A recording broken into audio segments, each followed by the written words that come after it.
Decíamos más temprano que iba a estar con nosotros Eduardo Katz, director de salud mental de ACE, obviamente para hablar de un tema muy importante, por suerte un tema del cual estamos hablando últimamente, porque los entendidos en la materia señalan de que tiene que ser así, de que hay que hablar del suicidio, así que le agradecemos que haya aceptado la invitación de venir a conversar un rato con nosotros. ¿Cómo le va? Muy bien, me va muy bien, es un gusto. Muchas gracias por el espacio. Bienvenido. Bueno, por suerte estamos hablando del suicidio hoy, ¿no? Hay algunos números que de alguna manera generan muchísima preocupación, principalmente en las autoridades, porque hay una tendencia difícil de frenar, ¿no?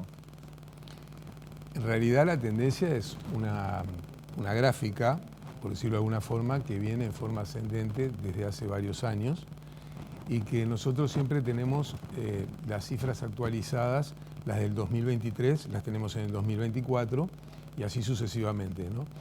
Y hemos trabajado mucho realmente durante este año anterior para tratar de, bueno, digamos, nuestra expectativa era por lo menos intentar aplanar esa gráfica, pero bueno, realmente no fue así, al contrario, fue mejor todavía que lo esperado. La gráfica descendió un 8.4%. ¿En qué periodo? En el 2023, 2023. Con respecto al 2022. Y un 8.4% desde el punto de vista epidemiológico es muy significativo y si lo queremos de alguna forma traducir a lo que más nos importa, que es la vida en sí, ¿no? Es para lo que estamos nosotros los médicos, son aproximadamente 70 vidas menos que se perdieron, 70 familias menos destruidas, con lo cual, bueno, no es algo que podamos decir que los hagamos a festejar porque está la gente que quedó del otro lado, digamos, de la gráfica. Y además el 2022 fue justo un año récord, entonces a veces la comparación también es compleja, ¿no? No, porque la tendencia venía ascendiendo y revertir una tendencia es algo bastante complejo y nosotros estamos muy esperanzados de que el haber revertido esta tendencia haga de que se siga descendiendo y es para eso que vamos a trabajar. ¿Cómo vienen los números en el arranque del año? No tengo las cifras en este momento. Eduardo, ¿qué consideran ustedes que se ha hecho para que esas cifras empezaran a revertirse, empezar a ver este cambio? Nosotros, a ver, desde la Administración de Servicios de Salud del Estado, la Dirección de Salud Mental, que es la que yo represento, somos un prestador de salud simplemente, con dos diferencias, como siempre digo. Una, que somos el prestador de salud, digamos, con mayor número de afiliados, porque estamos asistiendo aproximadamente a 1.600.000 afiliados, que es prácticamente medio país. Y la otra diferencia importante que tenemos con otros prestadores es que ningún acto médico, ni medicamentos, ni análisis, ni nada que pueda precisar o necesitar una persona que esté en alguna situación, tiene un costo para el afiliado. Es decir, no hay tickets, no hay órdenes, no hay nada. Eso es lo que nos diferencia básicamente de los otros prestadores. Pero desde lo que nosotros podemos observar, al tener, digamos, un universo tan grande de gente para asistir, es, bueno, tratar de encarar, que fue lo que hicimos, un cambio en el paradigma de cómo se asisten o cómo se atienden las enfermedades de salud mental. ¿Qué quiere decir esto? Es decir, hasta hace poco se trataba las enfermedades de salud mental como un tema estrictamente sanitario, donde los veía, bueno, principalmente el psiquiatra y a su vez, bueno, dentro del equipo de salud mental, porque en ACE se trabaja en equipos, el psicólogo, el trabajador social, la licenciada en enfermería, inclusive hasta el administrativo está capacitado, la persona que atiende el teléfono. Nosotros tratamos de cambiar ese paradigma y, bueno, y buscar otro tipo de herramientas y sin quitarnos ninguna responsabilidad los que estamos en el tema de la salud y los profesionales, entender esto como un problema sociosanitario e involucrar a la sociedad, a todo el mundo, a todos aquellos que no tienen que ver con la salud, como pueden ser distintas organizaciones, como el Rotary, como personas que simplemente quieren colaborar, como referentes de recursos humanos, de empresas y demás, a poder también integrarse y abordar, porque este es un tema que de alguna forma nos interpela a todos como sociedad y a cada uno en su conjunto, y creo que es importante porque de este problema o salimos todos o no se sale, es decir, que hay que involucrarse. Usted habla de la lógica esa de que quizás en vez de atacar las consecuencias, primero haya una prevención, ¿no? Un enfoque en las causas, ¿no? En el origen. Exacto, porque cuando nosotros asistimos a un paciente, y eso es lo que pasa ahora y lo que pasó siempre, estamos asistiendo a la consecuencia de un problema. Entonces, ¿qué es lo que se venía haciendo desde hace décadas? Aumentando la oferta, es decir, la oferta de servicios. Pero ¿qué pasa? Que la demanda sigue también aumentando y nos encontramos, y esto por suerte lo leímos adecuadamente, que la demanda corre más rápido que la oferta y los servicios se desbordan. Entonces, para eso, ¿cómo cambiamos el paradigma? Tratando de disminuir la demanda. ¿Y cómo se disminuye la demanda? Trabajando en prevención. Y yo creo que esto es bien importante, el trabajar en prevención, porque, bueno, como decían los antiguos maestros de la medicina, que tuvimos la oportunidad de que fueran nuestros profesores, que quedan en los recuerdos y en los libros, pues ya no están. Primero prevenir, si no se puede curar y si no se puede consolar. Y quisiera decir que esto de consolar, que no suene tan lírico, porque muchas veces cuando hay un desenlace tan lamentable como puede ser un suicidio, nosotros tenemos que abordar lo que es la posvención, es decir, el abordaje de los familiares, digamos, los amigos, los compañeros de trabajo, todos aquellos que, bueno, que tienen este shock postraumático tan grave de haber padecido la pérdida de un ser querido. ¿Por ¿no? qué se suicidan los uruguayos? Bueno, es una pregunta compleja, es multifactorial, es difícil atribuirlo a un solo hecho en sí. Podemos tener varias hipótesis, varias teorías. En definitiva, el suicidio no es una enfermedad, el suicidio en sí, para poder definirlo claramente, es una conducta patológica derivada de una enfermedad, y estas enfermedades pueden ser varias. Obviamente que la más común es la depresión en el estado más grave, ¿no? Es decir, la madre de todas las patologías es la ansiedad. La ansiedad, si se incrementa, puede llegar a lo que se llama trastornos por ansiedad, conocido como crisis de pánico. Si eso no se aborda adecuadamente, puede pasar a ser una depresión leve, moderada, grave, gravísima, y si no se aborda, y aunque se aborde a veces, puede llegar al desenlace del suicidio. Pero también hay otros desenlaces, o sea, otros suicidios que vienen por otro tipo de patologías, como pueden ser patologías psicóticas graves, como la esquizofrenia, un brote psicótico, que son totalmente imposibles de prever, ¿no? Tremendo. Vemos que hay más hombres que mujeres, esto ha pasado siempre, ahora un poquito subió el número en mujeres, ¿verdad? Que también llama la atención, pero ¿qué hace que en nuestra sociedad la mayoría, como un 75% de los suicidios son masculinos, y también qué está pasando a nivel de los adolescentes? Que es tan grave la situación. ¿Son distintas? Voy a empezar por contestar la primera pregunta. La primera. Ahí va. Realmente lo que sucede es que nosotros padecemos en nuestra sociedad un analfabetismo emocional, en cuanto a que de pronto para un hombre decir, expresar, digo, por eso digo emocional, ¿no? Y con todo respeto lo digo, que se siente mal, que está triste, que le molesta la luz, y acá viene la frase clave, que no siente fuerzas, hace que el hombre se sienta por esta sociedad machista menos viril, menos varonil, y eso hace que de alguna forma le cueste poder expresar lo que siente. Tiene como una interdicción social para decir, no tengo fuerza, me siento mal, estoy triste. Eso le pasa al hombre, no tanto con las damas se expresan con quizás mayor facilidad o menos dificultad, y eso hace que de pronto, bueno, se pueda prevenir más a tiempo. Por otra parte, otro hecho también es que muchas veces las damas optan, cuando hacen intentos de autoeliminación, por métodos quizás menos violentos, ¿no? Y los caballeros no, ya cuando toman la decisión son métodos que, bueno, a estos fines tan lamentables son más efectivos. Esta situación entre hombres y mujeres no se traslada a lo que sucede con los adolescentes, en donde vemos números tremendos en Uruguay, ¿no? Que la verdad que estamos en unas cifras que impresionan incluso a nivel global. No tiene tanto que ver con el género. Bueno, A ver. en fin, en los adolescentes también pasa con los adultos. Tampoco hay que olvidarse de los adultos mayores, que también son una parte muy importante de nuestra sociedad y que tenemos que cuidar mucho. Pero respondiendo a la pregunta, Con respecto a los adolescentes están sometidos en estos momentos a un bombardeo de ofertas de bienes y servicios y de ciertos estándares, un bombardeo de llegar al estándar.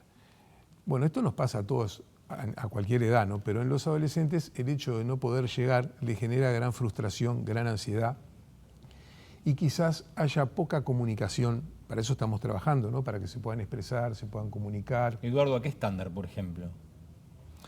Bueno, a ver, poder ser aceptado en un grupo es un estándar importante.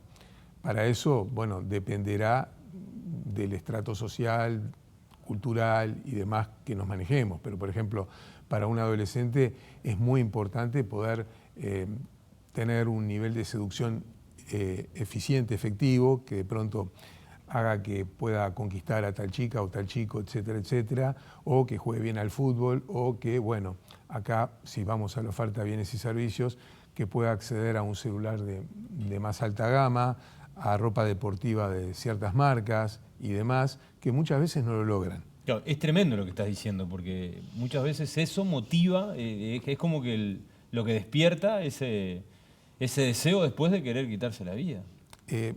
A ver, primero viene la frustración. Claro, pero es el proceso, es parte del proceso. Es como empieza, o por lo menos, lo digo con total humildad, es la lectura que nosotros le damos. Claro. ¿no? Ahora, hay otro tema también que es que cada vez están incursionando a edades En las más drogas. bajas en el consumo de drogas. En las drogas. Y como que no hay una percepción del riesgo tampoco, Exactamente. Ujú. Para poder mitigar la angustia de esas frustraciones o de esa ansiedad, ¿qué hacen estos chiquilines? Empiezan a probar sustancias psicoactivas, ¿no? Dentro de las cuales está el alcohol también. También. No nos olvidemos del alcohol. Grave. Grave, gravísimo. Y eso genera que, de una forma u otra, con una nula o baja, como decía recién, percepción de riesgo, se abre un portal, ¿no? Porque las drogas realmente generan efectos bastante nocivos y muchas veces pasa que prueban una sustancia y después cada vez requieren más cantidad, etcétera, etcétera. Y, por ejemplo, en el alcohol, que tiene un efecto totalmente desinhibitorio, ¿no?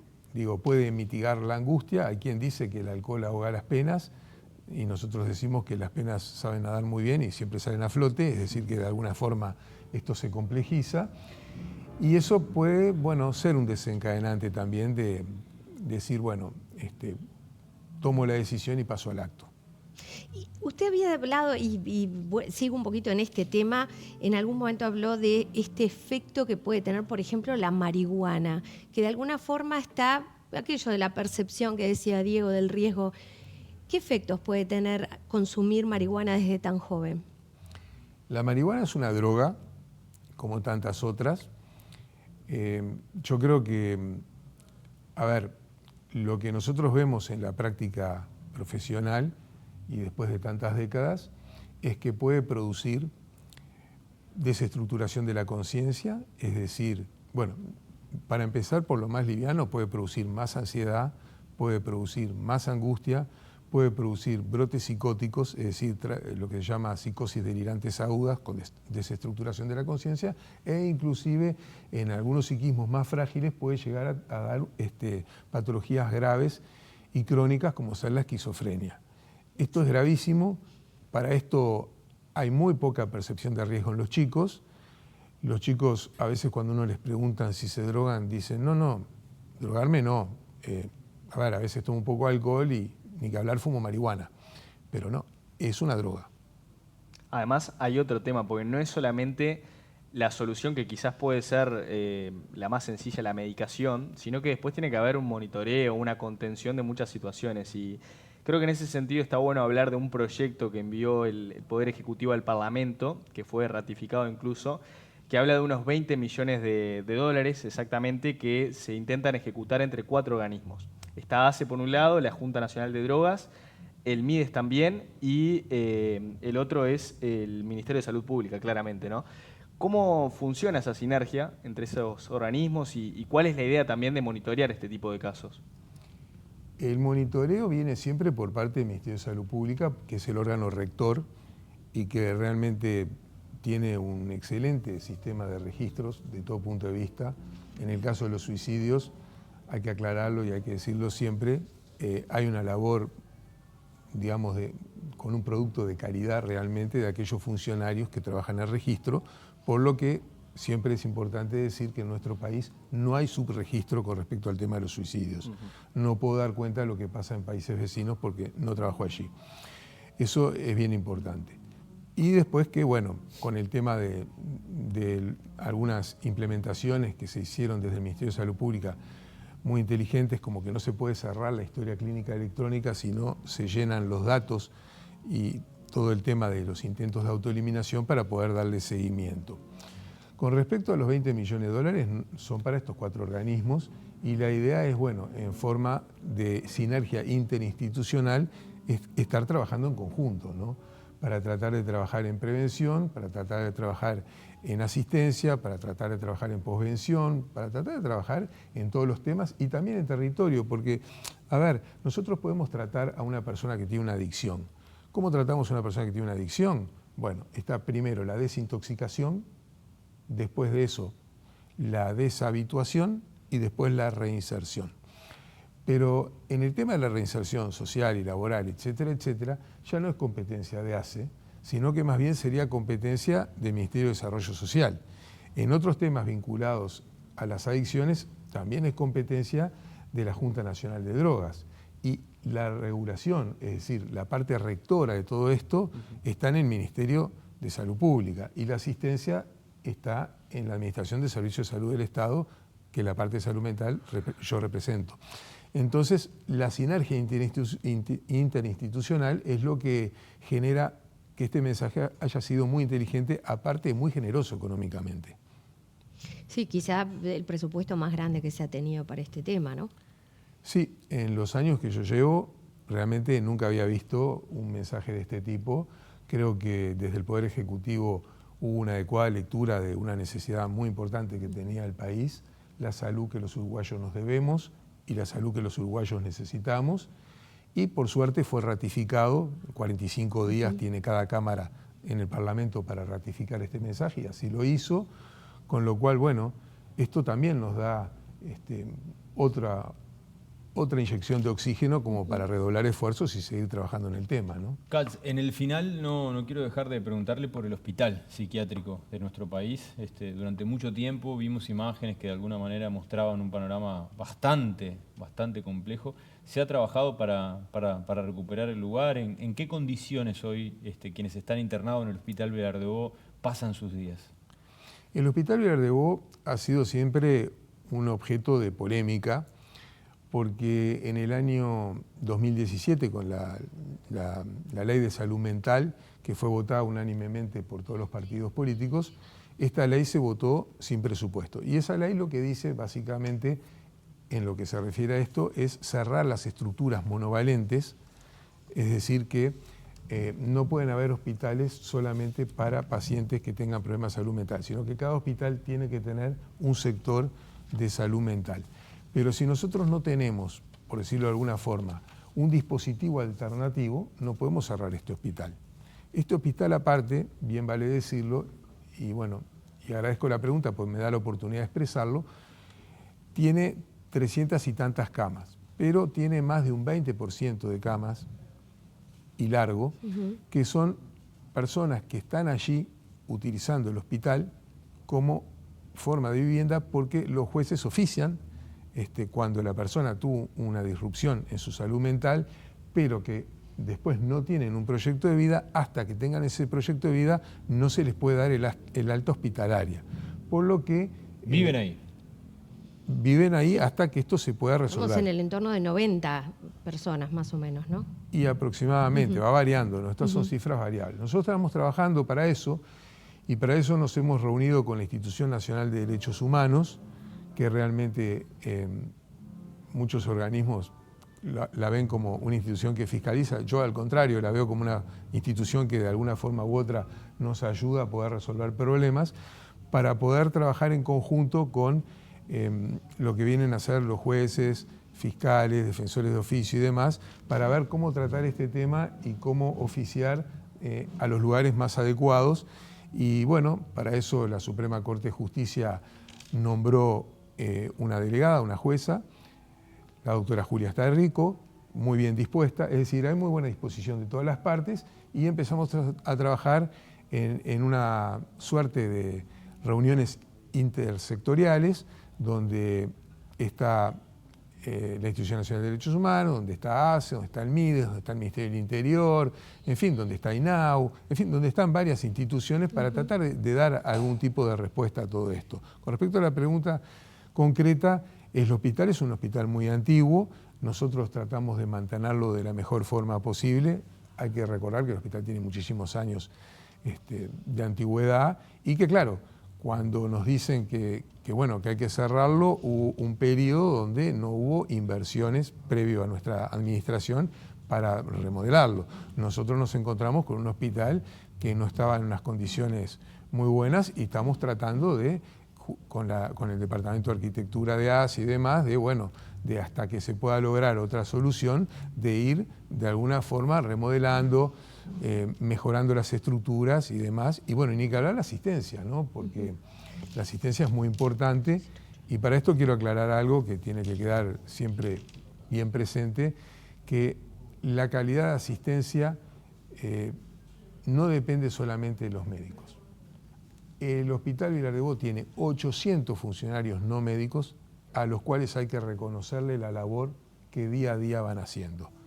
Y esos son camilleros, enfermeros, personal de cocina y demás que hacen una labor realmente excepcional dentro de los recursos que tienen y que son los que sostienen el hospital en su gran mayoría, pues son los que están las 24 horas, ¿no? Perfecto. Importante Eduardo, decir muy cortito las líneas de apoyo emocional, porque uno abre esta compuerta y decirles el asterisco 1920 o 0800 1920, línea de apoyo emocional, y la línea de prevención de suicidios 0800 0767 o asterisco 0767 para que puedan consultar a aquellos que tengan una situación que les genere la duda, la pregunta. Como apunte final. Sí. Como apunte final, ya que nombró las líneas, me traje una ayuda a memoria. Bien. Quería decirle que la línea de prevención de suicidios, es decir, el asterisco 0767, trabaja las 24 horas del día por profesionales de la salud mental, psicólogos, de ACE, pero son para toda la población. Y que en el año 2023 recibió 5.129 llamadas y en lo que va de enero a marzo del 2024, 1.114 llamadas. Es decir, funciona bien. Y la línea de apoyo emocional, que es asterisco 1920 o 0800 1920, durante el año 2023 recibió 23.842 llamadas, miren la dimensión del número, y de enero a marzo lleva recibidas 6.034 llamadas. Estas líneas son una herramienta muy importante. Muchísimas gracias. Seguramente volveremos a conversar en algún otro momento. Es un gusto, muchas gracias.